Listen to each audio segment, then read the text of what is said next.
सो ये application of derivatives का exercise 6.1 है.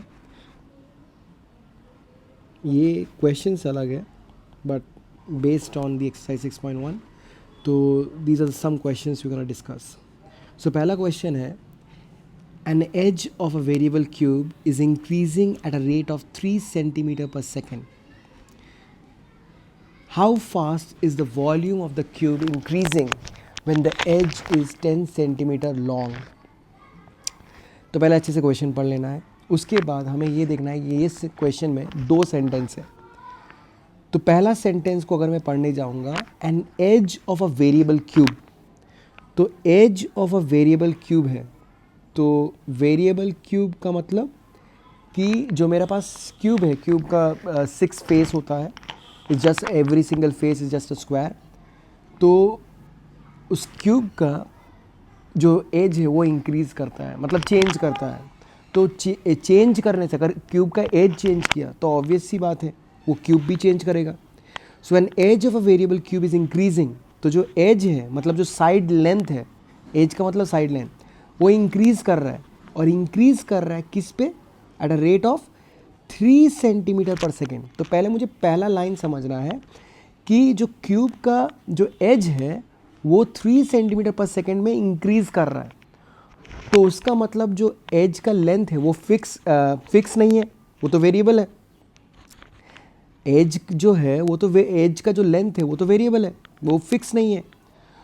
तो अगर फिक्स नहीं है, क्योंकि वो चेंज कर रहा है, किस में चेंज कर रहा है? 3 सेंटीमीटर पर सेकेंड में चेंज कर रहा है. तो उसे हम लोग क्या करेंगे? एज्यूम कर लेंगे. तो यहाँ पर हम लोग स्टार्ट करेंगे, let the edge of the cube be x centimetre. तो मैंने एज ऑफ द क्यूब को x सेंटीमीटर ले लिया. ठीक है. अब लेने के बाद तो मैं अभी क्वेश्चन जो पढ़ रहा हूँ, an edge of a variable cube is increasing at a rate of 3 centimetre per second. तो ये जो है, ये जो वैल्यू है, ये ध्यान से रफ में लिखना है, 3 सेंटीमीटर पर सेकेंड. तो सेकेंड जो है वो तो टाइम का यूनिट है, और जो सेंटीमीटर है तो वो तो एज का यूनिट है ना. जो सेंटीमीटर, मेरा क्या बोल रहा है? एज चेंज हो रहा है. एज चेंज हो रहा है मतलब एज इंक्रीज कर रहा है. इंक्रीज कर रहा मतलब चेंज हो रहा है. Edge is increasing at a rate of 3 centimetre per second. मतलब जो न्यूमरेटर है 3 सेंटीमीटर है वो एज का लेंथ को डिफाइन कर रहा है, और जो डिनोमीटर में सेकेंड्स है वो टाइम को डिफाइन कर रहा है. तो उसका मतलब मेरा जो 3 सेंटीमीटर पर सेकेंड है ये है dx बाई dt. तो तुम सोचोगे sir why it's not x by T. The reason he x by T नहीं है क्योंकि यहाँ पर x का जो वैल्यू है वो चेंज हो रहा है. मुझे रेट ऑफ बोला है. ये जो इंक्रीजिंग वर्ड यूज़ किया इसका मतलब है चेंज होना. तो यहाँ पर तो वही है, rate of change of the edge with respect to time, वही है राइट. तो 3 सेंटीमीटर पर सेकेंड का मतलब है dx बाई dt. तो ये मैं रफ में लिख लूँगा. अब दूसरा है, अब दूसरा सेंटेंस में अगर पढ़ने जाऊंगा वहां पर क्या बोला है?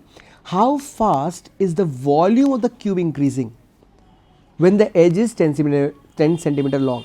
तो ये जो सेंटेंस है, यहाँ पर ये जो सेंटेंस है when the edge is 10 centimetre long, तो तुम बोलोगे सर आपने अभी तो बोला एज वेरिएबल है, तो यहाँ पर एज कांस्टेंट कैसे हो गया 10 सेंटीमीटर? नहीं, एज वेरिएबल ही है, लेकिन 10 सेंटीमीटर एक पर्टिकुलर समय पे बोला है.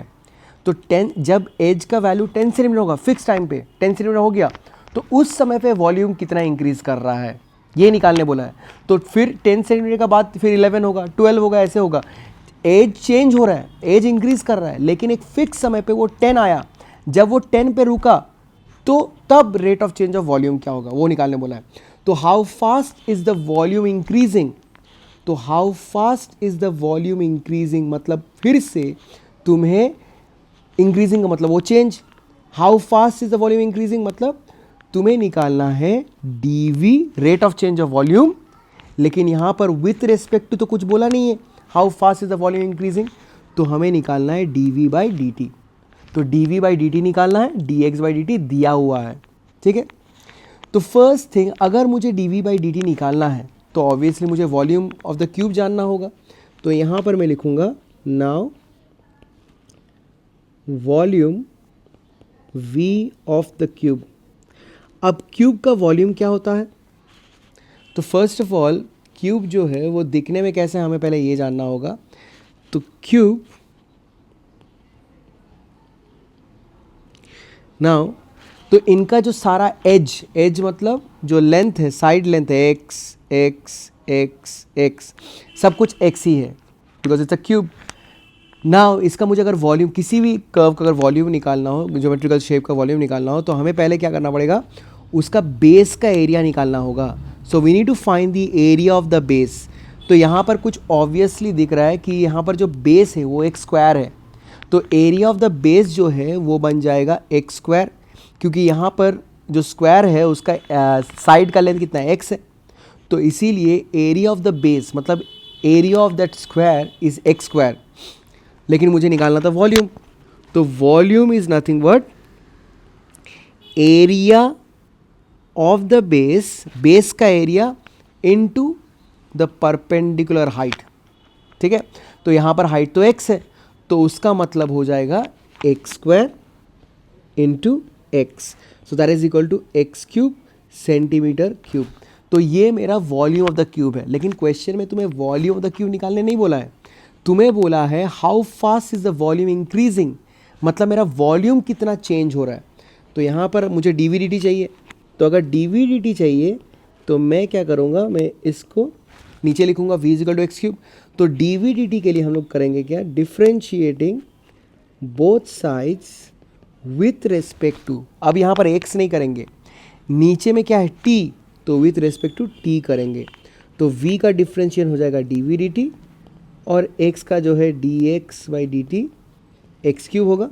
तो एक्स क्यूब का क्या होता है डिफ्रेंशिएशन, सो एक्स क्यूब का होगा 3x स्क्वायर। अब एक चीज़ ध्यान देना है, हमें यहाँ पर रुकना नहीं है, क्यों, क्यों इफ़ यू लुक केयरफुली, यहाँ पर जब मैं एक्स क्यूब का डिफ्रेंशिएट कर रहा हूँ, किसके रेस्पेक्ट में कर रहा हूँ, टी के रेस्पेक्ट में कर रहा हूँ। अगर ये D x of x cube होता तो मैं लिखता 3x स्क्वायर, ख़त्म। लेकिन यहाँ पर D T of x cube है, तो इसीलिए 3x स्क्वायर, देन फिर से डी टी ऑफ एक्स होगा, डी टी ऑफ एक्स, जैसे चेन रूल होता है। तो ये बन जाएगा 3x square D x by D T. तो ये हो गया मेरा डी वी डी टी निकला। लेकिन मुझे क्या बोला है कि डी वी डी टी का वैल्यू निकालना है when the edge is 10 centimetre. सो यहाँ पर लिखेंगे when the edge is 10 centimetre and dx by dt, इसका वैल्यू ऑलरेडी दिया था 3 सेंटीमीटर पर सेकेंड। तो अब यही दो वैल्यू मैं अगर डी वी डी टी में पुट करूँगा, then d we D t is equal to, तो वो हो जाएगा 3 into 10 square into 3, that comes out to be 900 centimetre cube per second. Volume का यूनिट है सेंटीमीटर क्यूब। तो this is how we solve the question. ठीक है, अच्छा नेक्स्ट क्वेश्चन पे आते हैं। तो यहाँ पर है the side of a square sheet of metal is increasing eight 3 centimetre per minute. तो यहाँ पर एक स्क्वायर शीट ऑफ मेटल है, तो उसका जो साइड है, मतलब स्क्वायर का तो हर साइड इक्वली होता है, वो इंक्रीज़ कर रहा है। अब कितने में इंक्रीज़ कर रहा है, 3 सेंटीमीटर पर मिनट, फिर से वेरिएबल साइड है। At what rate is the area increasing when the side is 10 centimetre long. तो फिर से मेरे यहाँ पर 2 सेंटेंस दिया हुआ है, तो मुझे जानना है पहले क्या क्या है। तो एक तो है साइड इंक्रीज़ कर रहा है, मतलब साइड का कोई फिक्स वैल्यू नहीं है, और दूसरा है मुझे rate of change of area increasing, मतलब चेंज ऑफ एरिया निकालना है। तो फिर हमें यहाँ पर स्टार्ट करना पड़ेगा with an assumption that let the side of the square be x।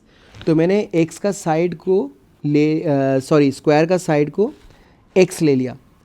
अब जैसे ही मैंने स्क्वायर का साइड को x लिया, देन dx बाई dt, तो यहाँ पर इंक्रीज कर रहा है 3 सेंटीमीटर पर सेकेंड, तो dx बाई dt का वैल्यू हो गया 3 सेंटीमीटर पर मिनट। ये तो दिया ही हुआ है क्वेश्चन में। अब फिर से मैं रफ में देखूंगा, तो रफ में मेरे पास यहाँ पर देखने को है dx/dt का वैल्यू दिया है 3 सेंटीमीटर पर मिनट, और दूसरा है मुझे निकालना क्या है, how at what rate the area is increasing, मतलब हमें निकालना है dA/dt। Again with respect to कुछ भी नहीं बोला है, तो अगर विथ रेस्पेक्ट टू कुछ भी ना बोले तो dA/dt निकालना है, तो ये मुझे निकालना है और dx/dt दिया हुआ है।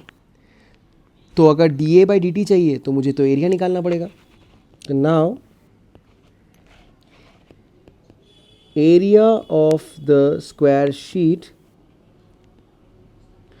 तो इसका तो एरिया x स्क्वायर है क्योंकि ये स्क्वायर है। तो ये जैसे, अच्छा एक काम करते हैं, एरिया के लिए यहाँ पर ब्रैकेट में a डालेंगे।